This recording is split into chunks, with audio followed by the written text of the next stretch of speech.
Hello दोस्तों, मैं अविनाश चौहान अपने यूट्यूब चैनल माली कंप्यूटर क्लास में आपका स्वागत करता हूं। दोस्तों, आज हम एक नया सेशन लेकर आए हैं जिसका नाम है नंबर सिस्टम। आइए हम नंबर सिस्टम के बारे में पढ़ते हैं। नंबर सिस्टम को दो पार्ट में हम डिवाइड कर सकते हैं, एक वास्तविक संख्या यानी रियल नंबर और दूसरा इमेजिनरी नंबर यानी काल्पनिक संख्या। वास्तविक संख्या के बारे में पढ़ेंगे हम, जैसे रियल नंबर, वास्तविक संख्या।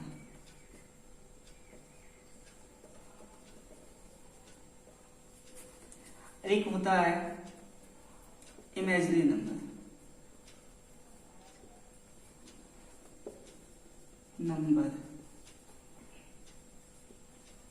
काल्पनिक संख्या।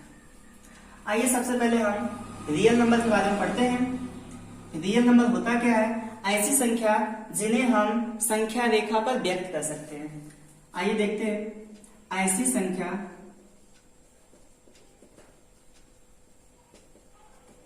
जिसे हम संख्या रेखा पर व्यक्त करते हैं उसे वास्तविक संख्या कहते हैं। जैसे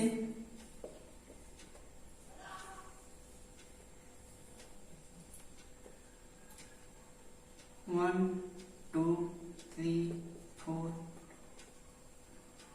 -1 -2 -3 -4 अनंत।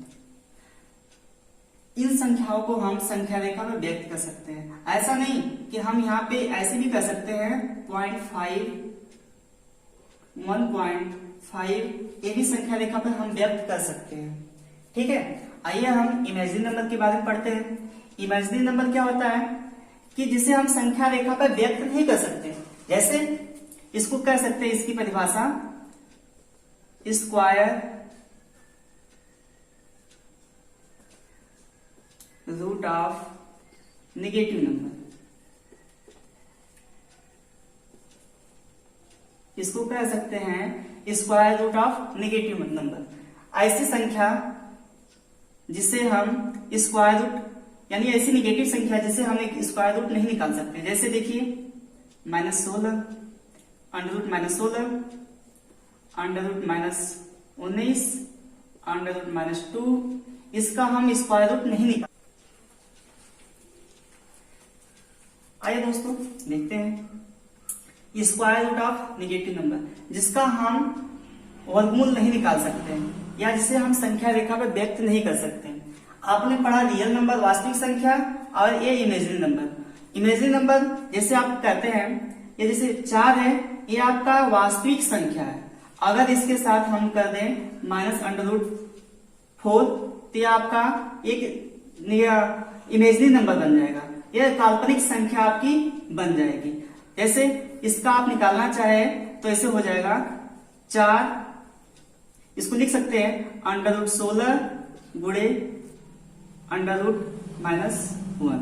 √16 को हम लिख सकते हैं 4, ये आपका वास्तविक संख्या बन जाएगा और ये काल्पनिक संख्या बन जाएगी √-1। आप ऐसे भी कर सकते हैं इसको √16 गुणे -√1। आप यह जो i होता है, ये जो -√1 होता है, इसका मान होता है i बराबर √-1। i स्क्वायर बराबर होता है -1। अगर इस -1 को हमें हटाना है, आप लोग को पता होगा कि -1 को हटाने के लिए आप क्या करते हैं, अगर स्क्वायर हम कर दें तो अगर 2 बार इसका गुणा होगा तो इसका क्या मान आएगा, प्लस में आ जाएगा। तो i के पावर 4 बराबर क्या हो जाएगा, +1। आइए इसके बेसिस हम कुछ क्वेश्चन करते हैं, देखते हैं रियल नंबर और इमेजिनरी नंबर के बेसिस क्वेश्चन, जिसको कॉम्प्लेक्स नंबर कहते हैं।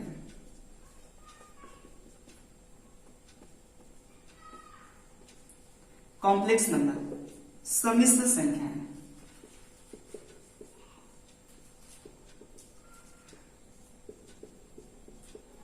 सम्मिश्र संख्या ऐसी संख्याएं जो रियल नंबर और काल्पनिक यानी इमेजिनरी नंबर का सम्मिश्र हो, वो सम्मिश्र संख्याएं कहलाएंगी।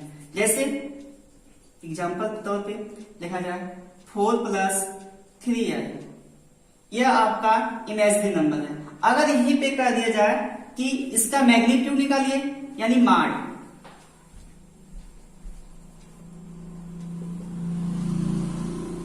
मैग्नीट्यूड अगर इसका निकालेंगे तो इसका मैग्नीट्यूड होता है a² ± b², √a² ± b²। यह आपका यह रियल नंबर है, यह रियल नंबर है और यह एक इमेजिनरी नंबर है। और इसको अगर इसका मैग्नीट्यूड निकालेंगे तो मैग्नीट्यूड क्या होगा, 4² प्लस, अगर यहाँ प्लस है तो प्लस देंगे, माइनस है तो माइनस देंगे, 3² इसका मैग्नीट्यूड क्या आएगा, 16 + 9 = √25। अब 25 का वर्गमूल क्या होगा, 5। ये इसका मैग्नीट्यूड निकल कर आया। ठीक है, अब हम इस पे इमेजिनरी नंबर के बाद हम फिर से आते हैं वास्तविक संख्या में। कुछ इसके पार्ट हैं, इसके बारे में हम लोग पढ़ेंगे। आइए देखते हैं। रियल नंबर के 2 पार्ट होते हैं, एक इंटीजर होता है जिसे कहते हैं पूर्णांक, और एक होता है डेसिमल।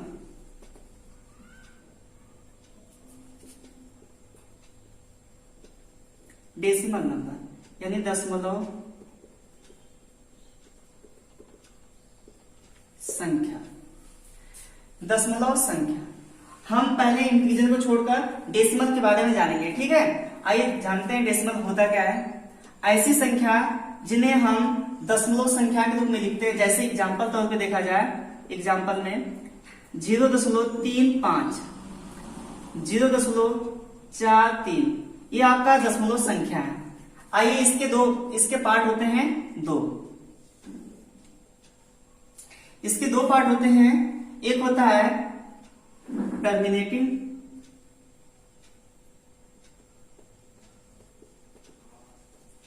और एक होता है नॉन टर्मिनेटिंग।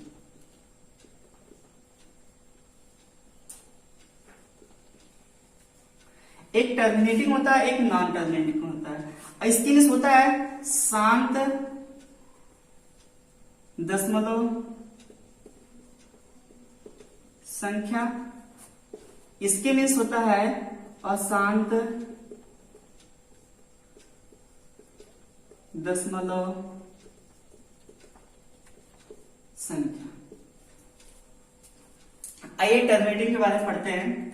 देखिए टर्मिनेटिंग या शांत दशमलव संख्या। शांत दशमलव संख्या होती क्या है, ऐसी संख्या जो भाग देने पर कहीं न कहीं विभाजित हो जाए या शांत हो जाए, उसे शांत दशमलव संख्या कहते हैं। जैसे 0.35, 1.23, 3.56, 0.34, ये आपकी शांत दशमलव संख्या। ये कहीं ना कहीं जाकर विभाजित हो जाएंगे या शांत हो जाएंगे। आइए अशांत दशमलव संख्या के बारे में पढ़ते हैं। अशांत दशमलव संख्या क्या होती है, ये ऐसी संख्या है यह कहीं शांत होगी नहीं, यह अनंत तक बढ़ती चली जाएगी, यह बार बार रिपीट करेगा। जैसे 0.3452 एक और करिए, इसका एग्जांपल देखते हैं। 0.3333 ... अब इसमें भी 2 पार्ट होते हैं इसके। एक होता है, इसके 2 पार्ट होते हैं, एक होता है रिपीटिंग और दूसरा होता है नॉन रिपीटिंग।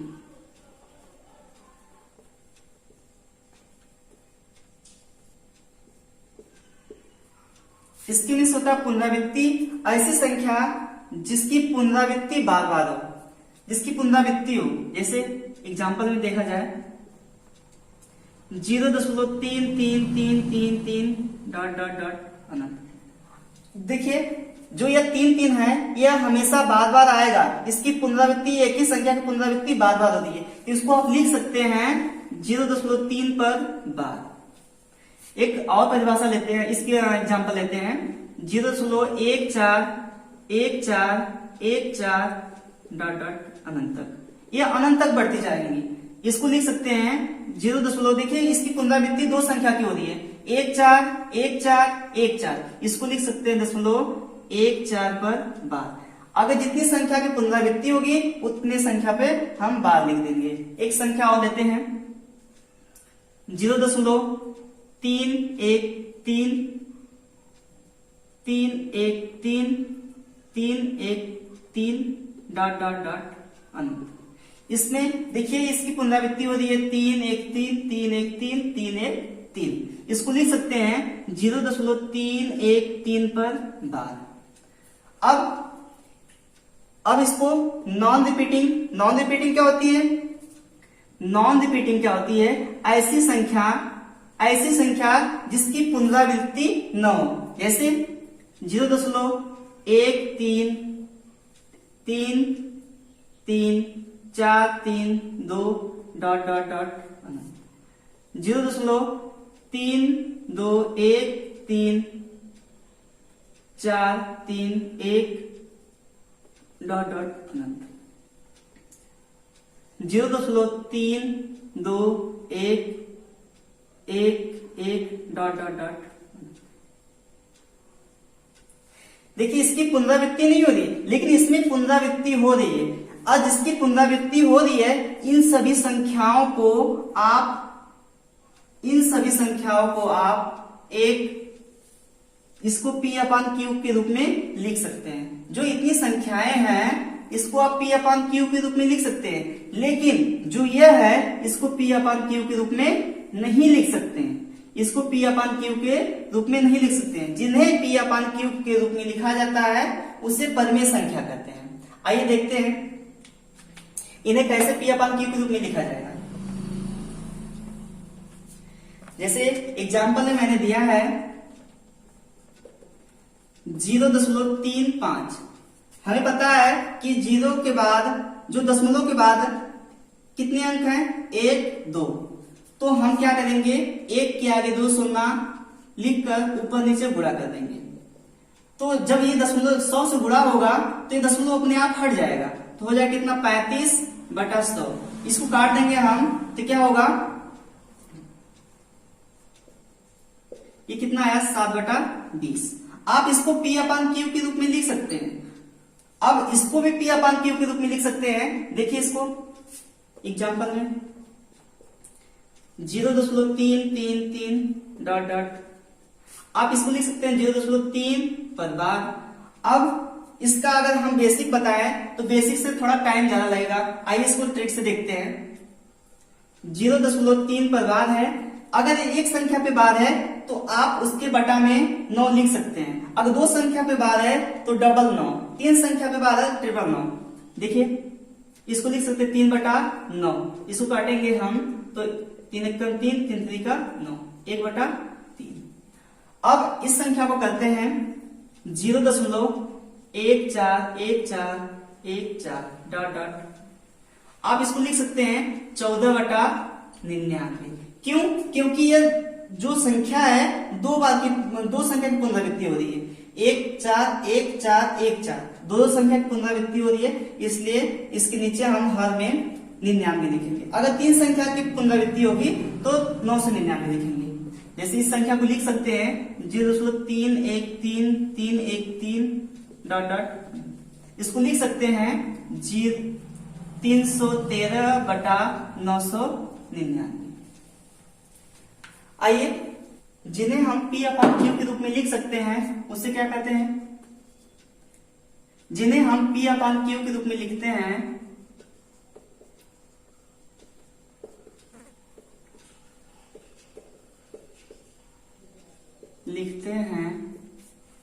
जहां Q नॉट इक्वल टू 0 वो परिमेय संख्या कहलाती है। जिन्हें हम P अपान Q के रूप में लिखते हैं वह परिमेय संख्या कहलाती है, जहां Q बराबर नॉट इक्वल टू 0। जैसे मैंने अभी एक उदाहरण दिया था 12/5। अगर हम इसको देखिए, इसका जो Q है P अपान Q, अब ये Q जो है यह 0 नहीं होना चाहिए। अगर ये 0 हो जाएगा तो ये परिमेय संख्या में नहीं आएगा, वो अपरिमेय संख्या में चला जाएगा। Q not equal to 0। आप इसको 22/7 भी इसमें ले सकते हैं परिमेय संख्या।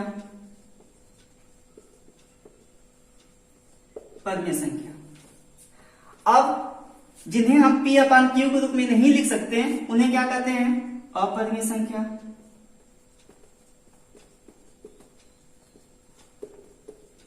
जिन्हें हम P अपान Q के रूप में नहीं लिख सकते उन्हें हम परिमेय संख्या कहते हैं।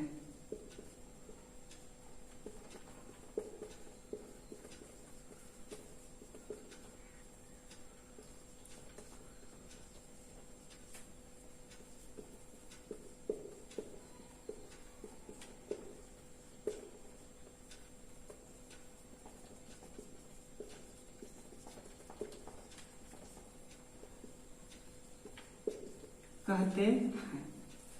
जैसे एग्जाम्पल तौर पे देखा जाए तो कड़ी में 2, कड़ी में 3, पाई, छोटा जी, ई इत्यादि। इन संख्याओं को हम P अपान Q के रूप में नहीं लिख सकते। क्यों? क्योंकि इसका मान कोई फिक्स नहीं है, यह अनंत तक जाएगी। जैसे इसका एग्जाम्पल ऐसे भी दे सकते हैं 2 दशमलव, या ऐसे लिख सकते हैं 1.414 डॉट डॉट डॉट। इसका यह लगभग मान है, इसको हम ज्ञात नहीं कर सकते। ठीक है, आइए हम पढ़ते हैं आगे। हमने पढ़ा परिमेय संख्या, अपरिमेय संख्या। अब आइए हम लोग पढ़ते हैं इंटीजर। हमने डेसिमल के बारे में पढ़ चुका, अब पढ़ेंगे हम लोग इंटीजर।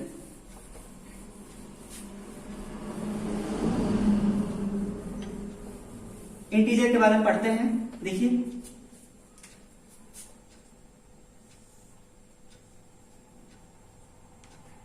इंटीजर क्या होता है? इंटीजर क्या होता है? जिन्हें हम P अपान Q के रूप में लिख सकते हैं, जहां Q इक्वल टू सिर्फ 1 होना चाहिए। जहां Q इक्वल टू 1 होना चाहिए वो आपका पूर्णांक कहलाएगा। जैसे देखिए, जैसे 5, 6, 7 कोई संख्या ले लीजिए, इसके हर जो आएगा वो 1 होना चाहिए, वो पूर्णांक कहलाएगा। ठीक है, आइए इसमें देखते हैं। इंटीजर को 2 पार्ट में हम डिवाइड कर सकते हैं, एक निगेटिव और एक पॉजिटिव।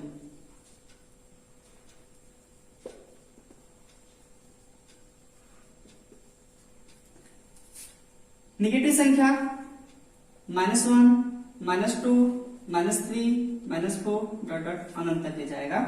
और ये +1 आप लिख सकते हैं 2, 3, 4, 5 डॉट डॉट अनंत तक। अच्छा बताइए, जो यहाँ पे 0 बच रहा है ये इंटीजर में आएगा।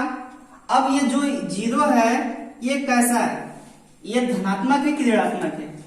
यह नहीं धनात्मक है और नहीं ऋणात्मक है। अगर मैं इसको इसके साथ सम्मिलित कर दूं, इसके साथ अगर सम्मिलित कर दूं 0, 1, 2, 3, 4, 5, तो एक सेट बन जाता है किसका? होल नंबर का।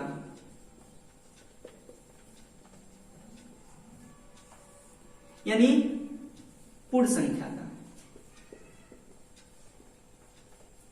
पूर्ण संख्या का सेट बन जाता है 0, 1, 2, 3, 4, 5।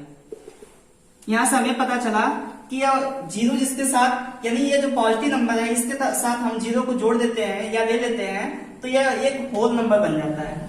आइए, अगर केवल इसको हम लेते हैं तो आपका ये नेचुरल नंबर बनता है।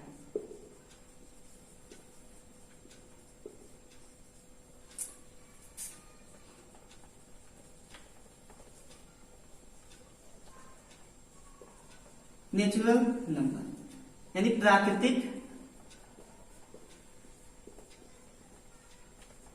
संख्या।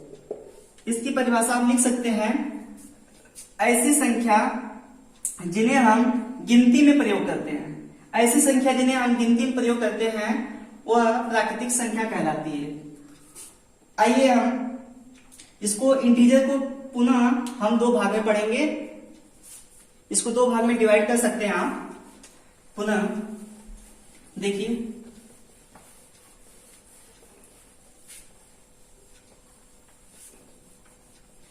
इंटीजर को हम पुनः दो भाग में विभाजित कर सकते हैं। पहला इवन, दूसरा ऑड। इवन मीन्स होता है सम संख्या और ऑड नंबर इसको लिख सकते हैं विषम संख्या।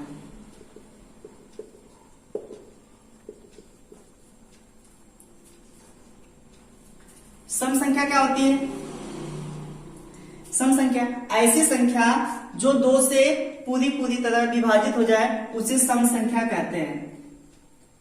ऐसी संख्या जिससे जो दो से पूरी तरह विभाजित हो जाए उसे सम संख्या कहते हैं। और विषम संख्या किसे कहते हैं? ऐसी संख्या जो दो से पूरी तरह विभाजित न हो उसे विषम संख्या कहते हैं। आइए इसमें कुछ नोट्स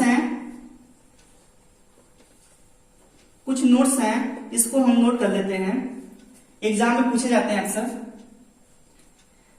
पहला है इवन।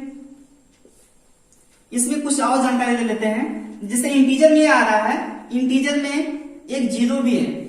अच्छा बताइए, ये जो जीरो है वह सम है कि विषम है? यह सम है। इसको सम में गणितीय वैज्ञानिकों ने इसको सम में सम्मिलित किया है। क्यों? क्योंकि ये जो जीरो है ये दो से विभाजित हो जा रहा है।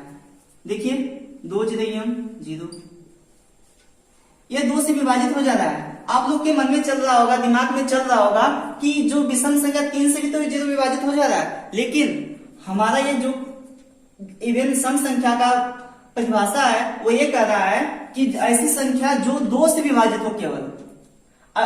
जो विषम संख्या है जो 2 से विभाजित ना हो। क्या 2 जीरो जो है, ये जो जीरो है ये 2 से विभाजित नहीं हो रहा है? हो रहा है, इसलिए इसको इसमें काउंट किया गया है। ये एग्जाम में पूछा गया है। इसको लिख सकते हैं आप 0 2 4 6 8 डॉट डॉट अनंत तक।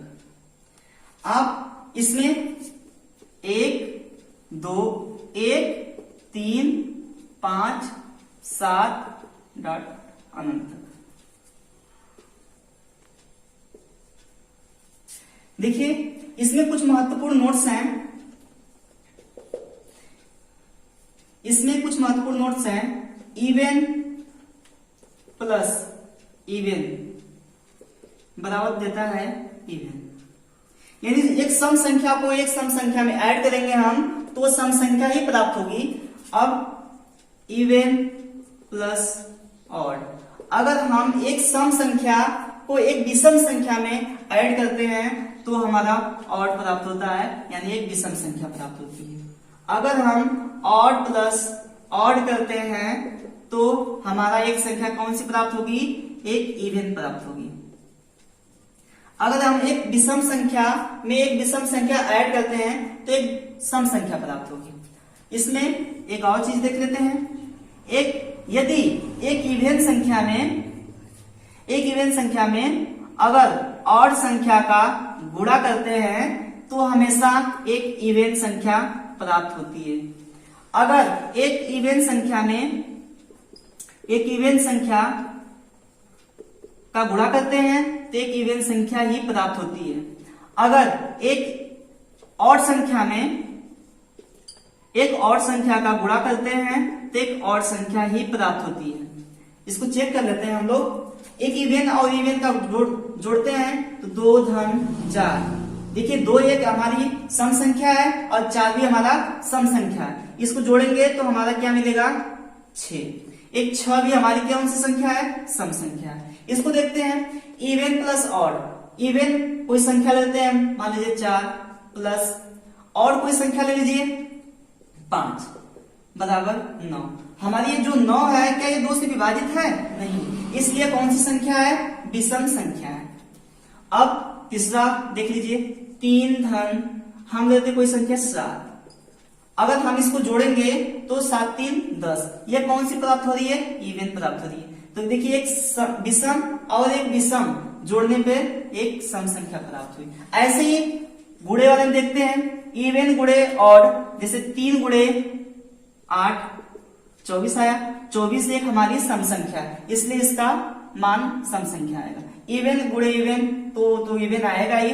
ऑड गुणे ऑड देख लेते हैं, 3 गुणे 9 27। क्या ये ऑड है कि इवन है, ये नहीं ऑड है, तो ऑड का ऑड में गुणा करेंगे तो मेरा ऑड ही आएगा। आइए इसके बारे में कुछ और जान लेते हैं।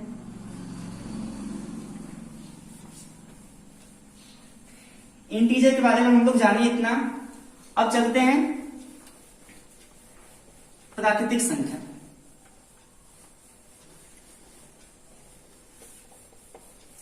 प्राकृतिक संख्या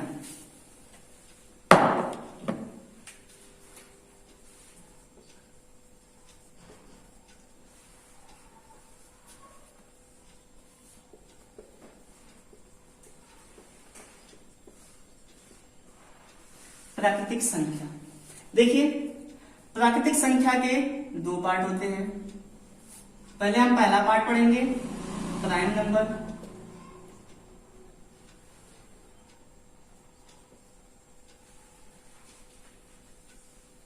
इसके लिए होता है अभाज्य संख्या, और एक होता है कंपोजिट नंबर।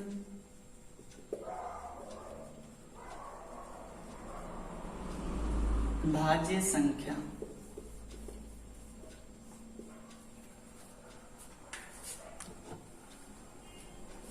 आइए प्राइम नंबर के बारे में हम लोग पढ़ते हैं। प्राइम नंबर होता क्या है? एक परिभाषा तो ये होती है, ऐसी संख्या जो खुद से और एक से कटे वह प्राइम नंबर कहलाती है, अभाज्य संख्या कहलाती है। आप इसकी दूसरी परिभाषा दे सकते हैं, ऐसी संख्या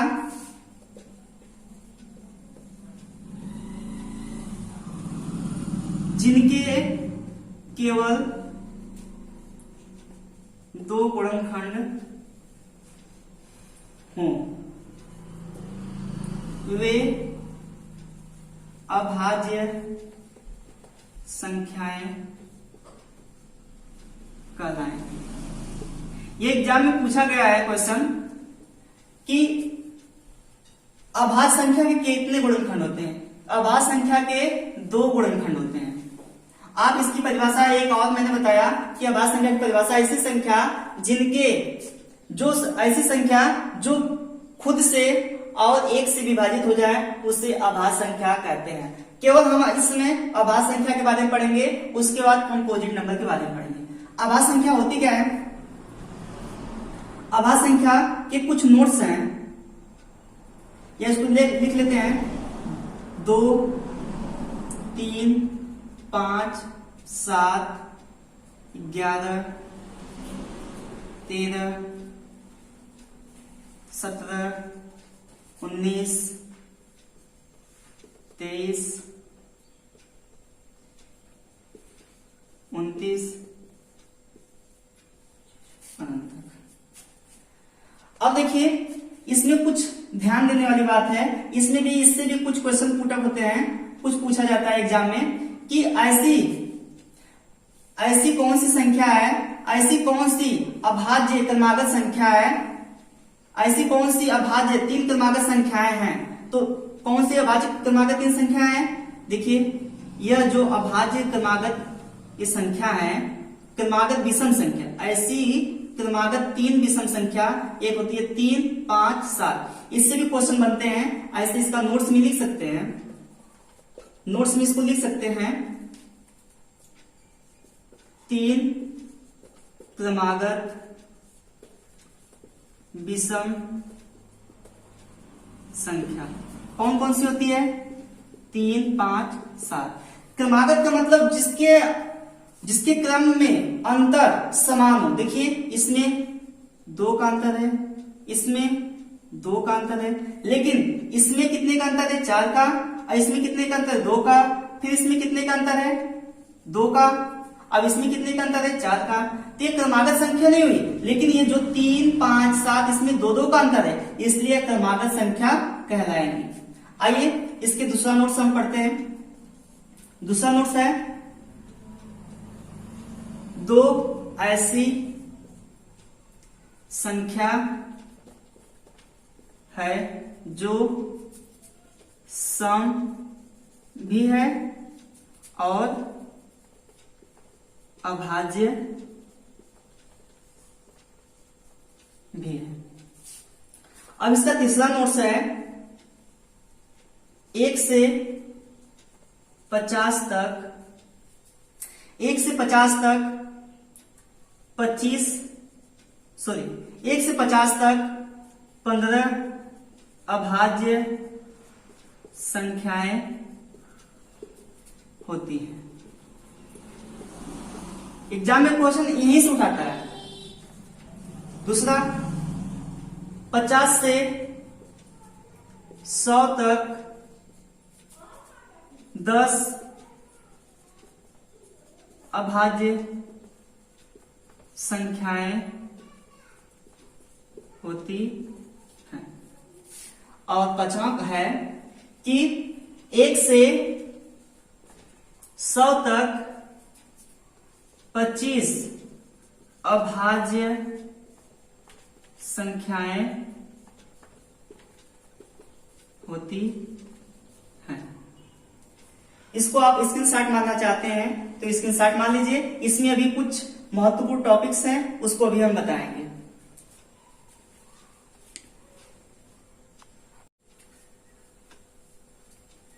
आइए अभाज्य संख्या के कुछ इसमें फार्मूला है। आप इसको 6k + -1 के फॉर्म में लिख सकते हैं। इसको 6k + -1 के फॉर्म में लिख सकते हैं। जैसे देखिए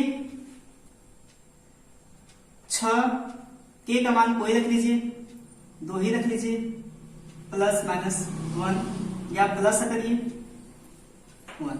देखिए 12 + 1 13। देखिए इसको आप लिख सकते हैं 6k + 1 6k + -1 के फॉर्म में। ये कोई जरूरी नहीं है कि आप इसको इस फॉर्म में रहेगा, प्रत्येक संख्या इसी के फॉर्म में होंगी। लेकिन हाँ, अभाज्य संख्या जितनी भी अभाज्य संख्याएं हैं इसके फॉर्म में होंगी, लेकिन सभी संख्याएं इसके फॉर्म में नहीं हो सकती हैं। देखिए जैसे मान लीजिए हम लेते हैं 6k + 1। देखिए 6k का मान 4 रखे हम +1। देखिए इसका मान 25। क्या यह अभाज्य संख्या है? नहीं है। ये कोई जरूरी नहीं कि हर एक संख्या अभाज्य संख्या होंगी, लेकिन जितनी भी संख्याएं अभाज्य संख्या है वह 6k + -1 के फॉर्म में होंगी। यह इस फॉर्म में होगा। आइए देखते हैं दूसरा।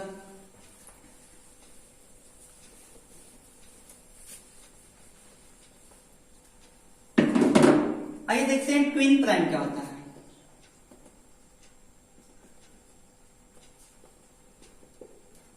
ट्विन प्राइम देखिए ऐसी अभाज्य संख्या जिनके अंतर 2, ऐसी दो अभाज्य संख्या जिनका अंतर 2 हो वो ट्विन प्राइम कहलाती है। जैसे देखिए 11 13 5 7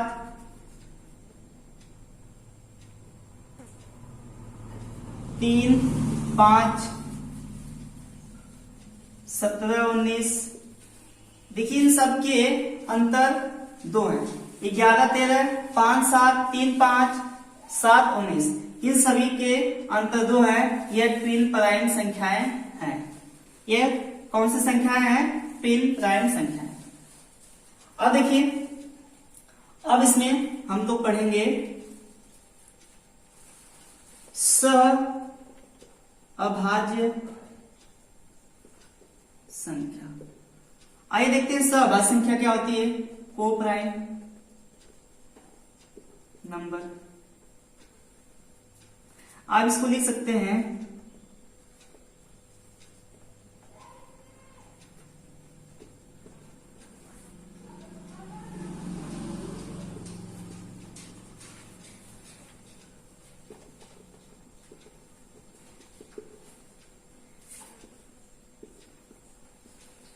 देखिए सह संख्या है को प्राइम नंबर। को प्राइम नंबर इसमें ऐसी संख्याएं, ऐसी दो संख्याएं जो केवल अभाज्य संख्या हो। जैसे ऐसी दो संख्याओं का जोड़ा जो केवल अभाज्य हो, जैसे 3, 5, 2, 3, 5, 7। इसमें देखेंगे ये जो जोड़ा है इसमें केवल अभाज्य संख्या है, लेकिन जो रिलेटिवली प्राइम है इसमें कोई भी संख्या हो सकती है। कोई भी संख्या हो सकती है, जैसे 3, 4, 5, 6, 7, 8, कोई भी संख्या होती है। आइए इसकी परिभाषा देखते हैं। इसकी परिभाषा यह है, ऐसी संख्या,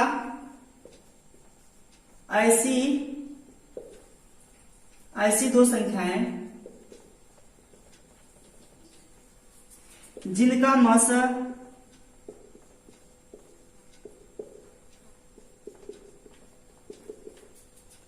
एक हो वे सहभाज्य कहलाएंगे। देखिए जो यह है इसका 3 और 5 का मस एक आएगा, 2 और 3 का मस एक आएगा, 5, 7 का मस एक आएगा। लेकिन जो ये रिलेटिवली प्राइम है इसका भी मस एक आएगा। 3, 4 इसका भी मस एक, 5, 6 इसका भी मस एक, 7, 8 इसका भी मस एक। इसमें कोई भी संख्या हो सकती है। एक प्राइम होगा, एक प्राइम नंबर होगा, ये अभाज्य संख्या होगी, एक कोई भी संख्या हो सकती है जिसका मस एक प्राप्त हो। आइए हम लोग आगे बढ़ते हैं कंपोजिट नंबर की तरफ।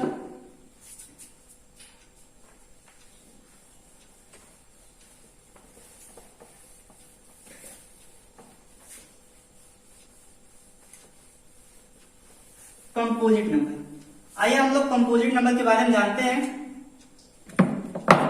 देखिए कंपोजिट नंबर होता क्या है।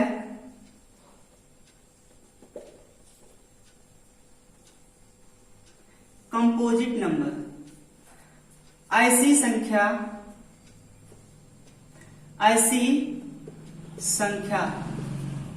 जिनका गुणनखंड,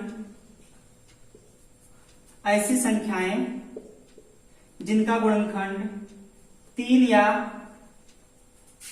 3 से अधिक हो वे कंपोजिट नंबर कहलाती है। कंपोजिट नंबर यानी भाज्य संख्याएं, ऐसी संख्याएं जिनका गुणनखंड 3 या 3 से अधिक हो वह कंपोजिट नंबर कहलाती है। जैसे देखिए, जैसे 4, 6, 8, 9, 10, 12। It is. अब देखिए इसका एक गुणनखंड 2 और एक खुद 4, 1, 2, 4। अब इसमें देखते हैं 6 का एक खुद है 1 और ये 2 और एक 3 और एक खुद अपने आप में 6। 8 को देखते हैं 1 2 4 8। इसके देखिए 4 गुणनखंड हुए, इसके 4 हुए, इसके 3 हुए। यह कौन सी संख्या कहलाएंगी? भाज्य संख्याएं कहलाएंगी। अब इसमें कुछ नोट्स हैं, बहुत महत्वपूर्ण नोट्स हैं। देखिए, सबसे छोटी भाज्य, सबसे छोटी भाज्य संख्या 4 है, और सबसे छोटी सम भाज्य संख्या भी क्या है? 4 है। एक क्वेश्चन और आता है, सबसे छोटी विषम भाज्य संख्या 9 है। यह जो सबसे छोटी विषम भाज्य संख्या है यह 9 है। ये विषम भी है और भाज्य भी। क्यों भाज्य? इसलिए है कि इसके 3 या 3 से अधिक इसके गुणनखंड है। आइए हम लोग पढ़ते हैं।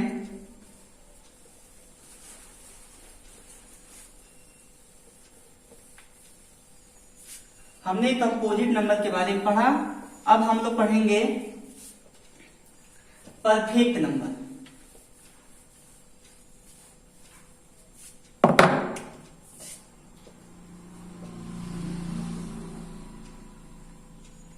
परफेक्ट नंबर, इसकी हिंदी होती है पूर्णकालिक संख्या।